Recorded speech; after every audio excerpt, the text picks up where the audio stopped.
It's a standard, and you know, it's expected for us to be here. And I think that's the difference between this place and other places. You know, it's not just winning the division, but it's winning, you know, this game coming up.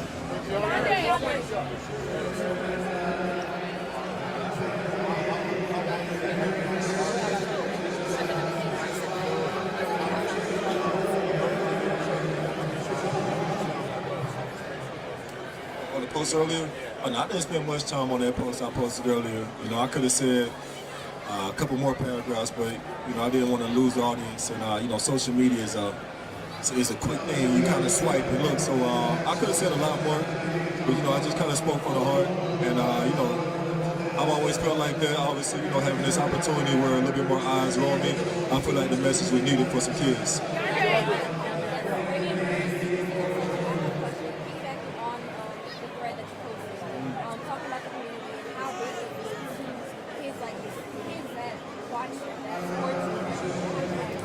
What does it mean for this mental sports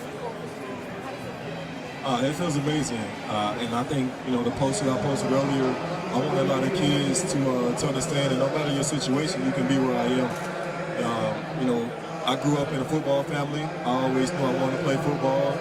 Never knew that, you know, the NFL was possible until I got to college. And you know, I had people around me that always push me, to always tell me that, you know, I could be better than what I thought I could be in my situation. And you know, to be here, the words really can't describe this feeling. You know, it's one of those feelings that, you know, it's unreal, and you know, it's hard to explain. But you know, hopefully I have more words, you know, after Sunday for you. DeAndre, what did it mean to you for the Titans to trade you DeAndre Hopkins? What did it mean to you for the Titans to trade you to the Chiefs? It meant a lot for the Titans to trade me to the Chiefs. You know, I gotta thank Miss Amy and Rand and his crew for allowing this to happen, because without them, you know, I wouldn't be in this situation. So I gotta give Nashville and Miss Amy, you know, a lot of thanks. What's that? You said? You know, I went to, when we lost to the Bills, and you know, there was a lot of stuff in the media saying that I got benched. And you know, I'm not the type to go on social media and to speak my truth, or, you know, to speak what happens, because I feel like everything kind of always passed. But I didn't get benched. And that's the first time in my career where I was like, man, I don't belong out here on this field right now. You know, we weren't winning. No plays were being called for me. Not that I'm a player that ever needs the ball, but you know, if I'm on the field, I want to be included in something. And so I took myself out of the game, and you know, I saw a lot of things in the media saying I got benched, and I let it go. But the next day I went to Rand office, and you know, I was like, man, I'm almost losing love for this game, being in this situation. And I could talk to Rand like that because, you know, Rand, he understands me, and he was like, man, I see it in your eyes. You know, I see that, you know, this isn't a place where you might want to be. And you know, we had that tough conversation, and the next day I got traded to the Chiefs.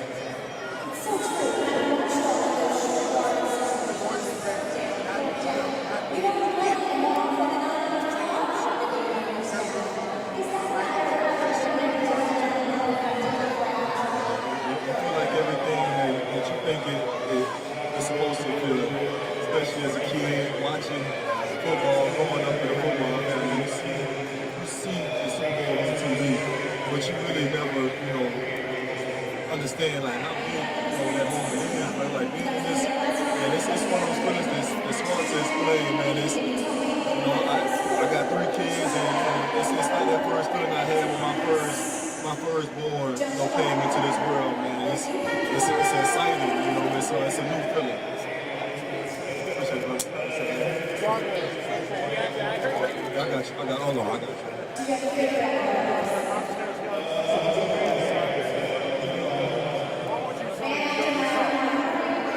I would tell my younger self,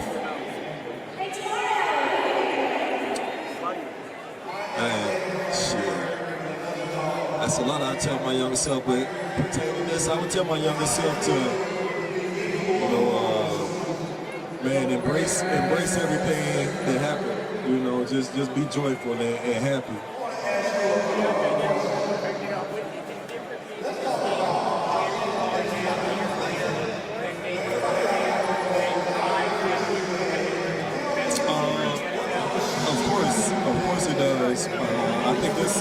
to me has a little bit more significance because, you know, like back then I had all the accolades. I was all pro, Pro Bowl, and all that stuff. But I wasn't playing for a game. So, you know, like I told, you know, people earlier, I would give that up for this any day. I would give up an all-pro Pro Bowl to win a championship any day.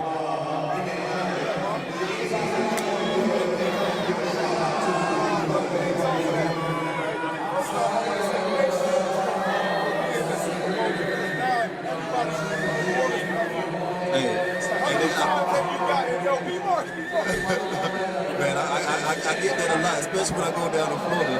I run with it sometimes. I'm like, oh yeah, let me. I signed BM.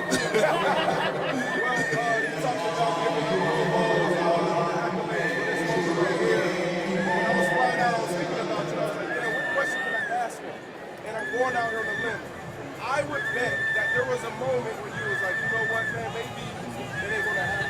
You remember that moment? Man, I do. And that moment for me was actually this year, the Buffalo-Tennessee game, man.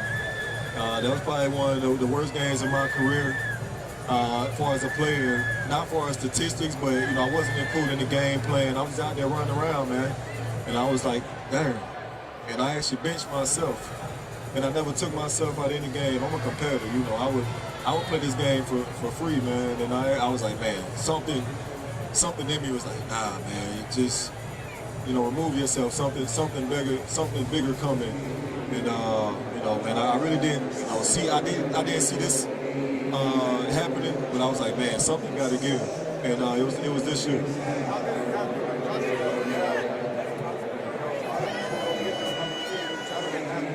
Man, you know, it's interesting that you asked, but, you know, after that game, you know, a lot of stuff in the media was going around about me being benched because I left the game earlier. They were like, oh, he must going to get traded. It was a trade deadline coming up. And so, you know, as a player, you hear all that stuff, you hear the chatter. And so I went to Rand, and I was like, Rand, the next day I went to Rand office, something I never done before, go to a GM office. And I was like, Rand, and you can tell that this isn't, you know, I'm not happy here. You see what happened. I was like, is there any way we can find a medium or a win-win situation? And Rand was like, man, you know, I love you as a player. You've been good to us. You know, we'll see. And the next day I got traded to the Chiefs, man. And so, you know, I gotta give a lot of thanks to the Titans organization for allowing it to happen. Because, you know, as a former player, you hear about guys getting traded to certain places, and I got traded from the, you know, one of the best teams in my career to Arizona. And so, you know, I was, you know, thinking like, man, you know, I just hope they don't, you know, send me somewhere where I don't have the opportunity to win. Last question. Talking about the biggest, the greatest runway in the whole world, over Paris Fashion Week, New York Fashion Week, Milano, all of that.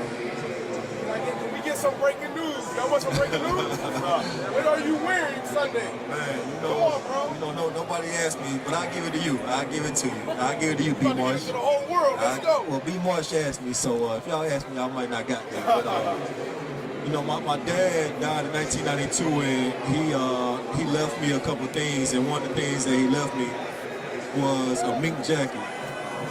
And so I always said I would wear that mink jacket to my wedding or to the Super Bowl, whichever one happened first. And so, you know, obviously I'm not married, so I'm gonna wear my daddy mink jacket, dog.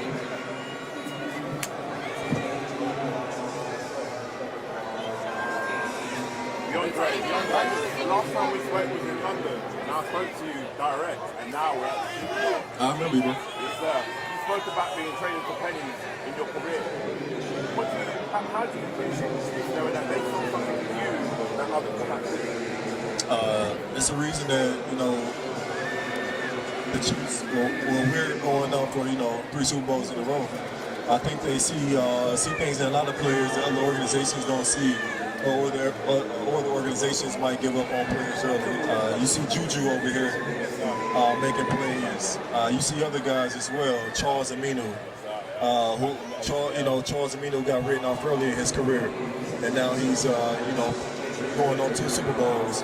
And so I think the Chiefs organization, they do a great job of scouting and knowing, you know, what players still have in the tank. And I'm just thankful to be here.